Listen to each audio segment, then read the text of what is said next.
spent a long time at the airport, probably 10 hours, but we found a way to kill the time. So here I was just chatting with my friend over breakfast and catching the most glorious sunrise. We're really excited for the trip.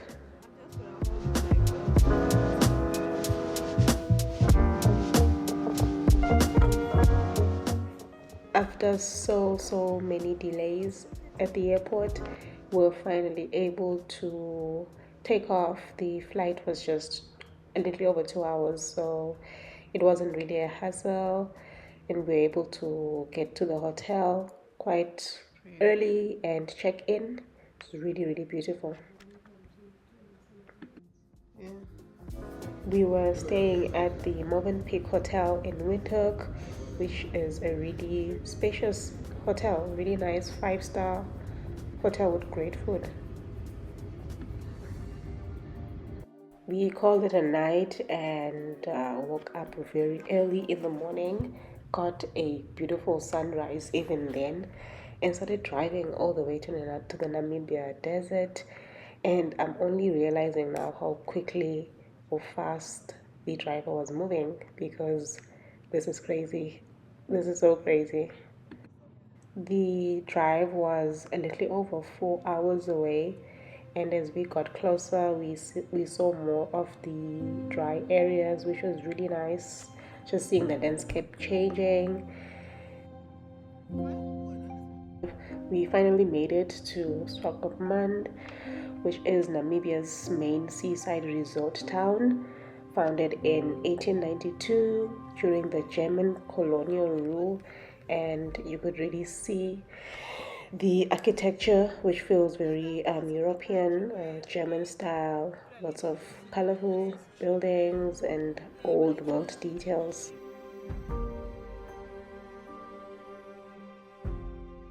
When we got to Desert Explorers, we decided to start by getting a quick bite before starting with the day's activities. And honestly, that was a really good idea.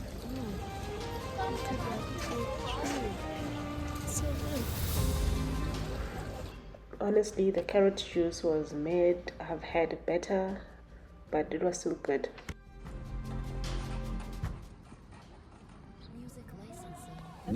Yeah.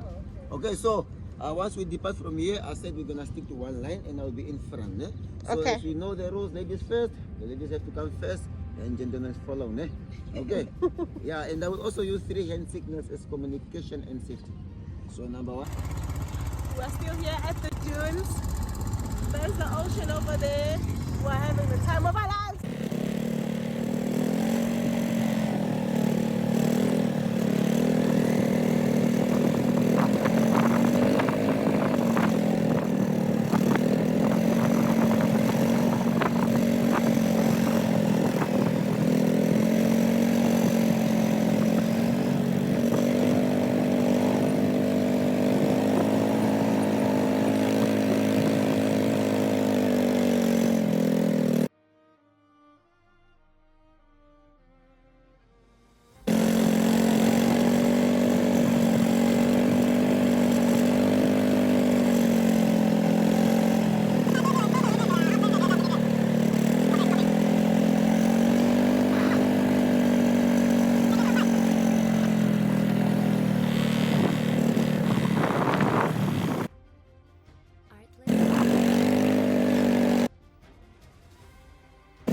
I also did camel riding and forgot to take any videos, but here are a few pictures.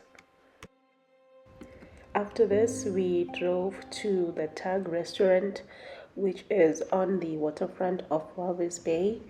This restaurant opens right into the Atlantic Ocean, which was so beautiful.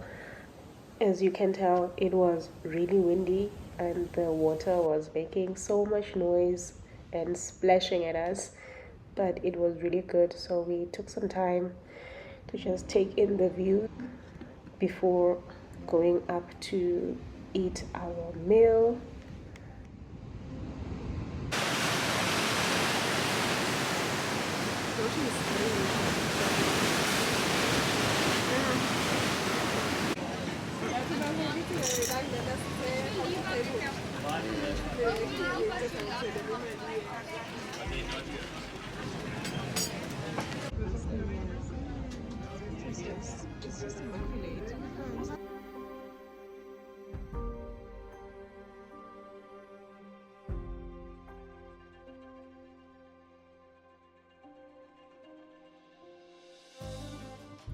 This is cute.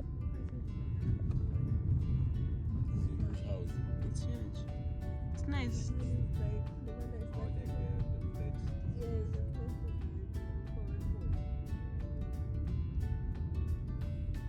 I love A-frames. It was pretty good to drive past with houses on one side of the road and the Atlantic Ocean on the other side of the road. It was truly beautiful. As we were driving along, we also passed by the salt factory, which is one of the largest solar salt producers in Africa. There were multiple salt piles that looked like snow hills in the desert. We finally got to the Pink Lake, which is sadly not a natural lake. The man-made salt evaporation pond is part of the salt production system.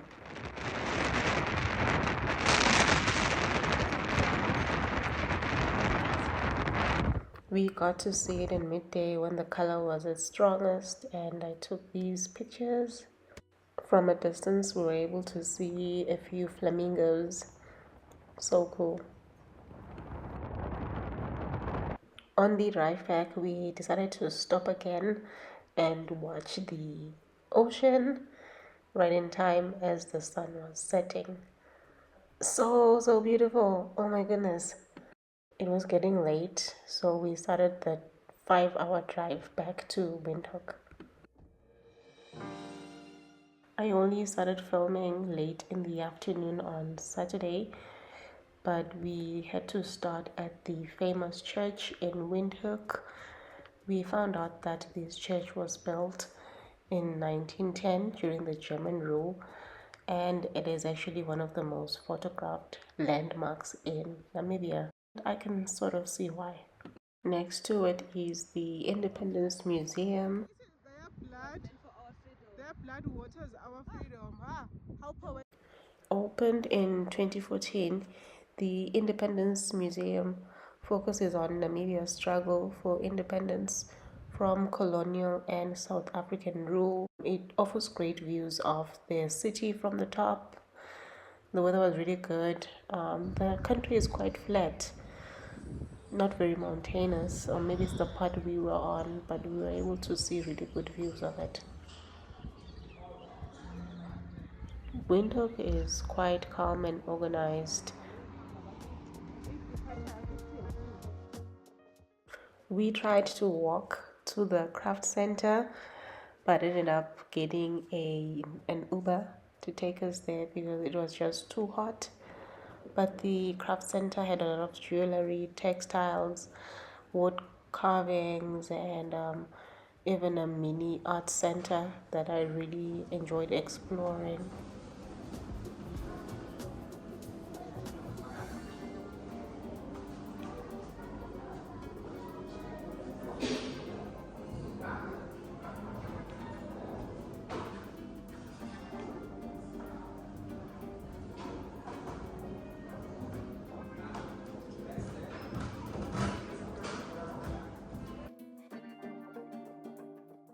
By this time, it was getting late and we were starving, so we drove to a local restaurant.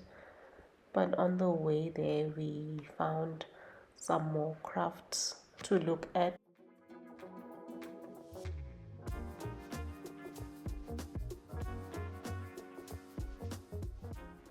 This was delicious, but just too much.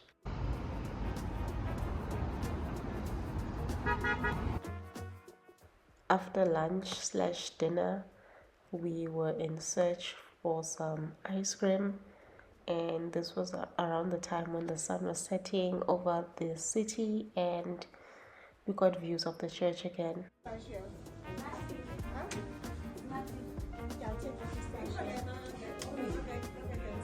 No.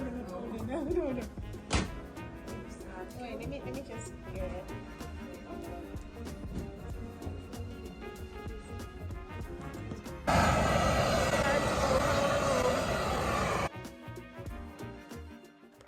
Honestly, I barely filmed anything on the last day. Most of it was just checking out and getting ready to fly back home after an unforgettable trip. Thank you for watching.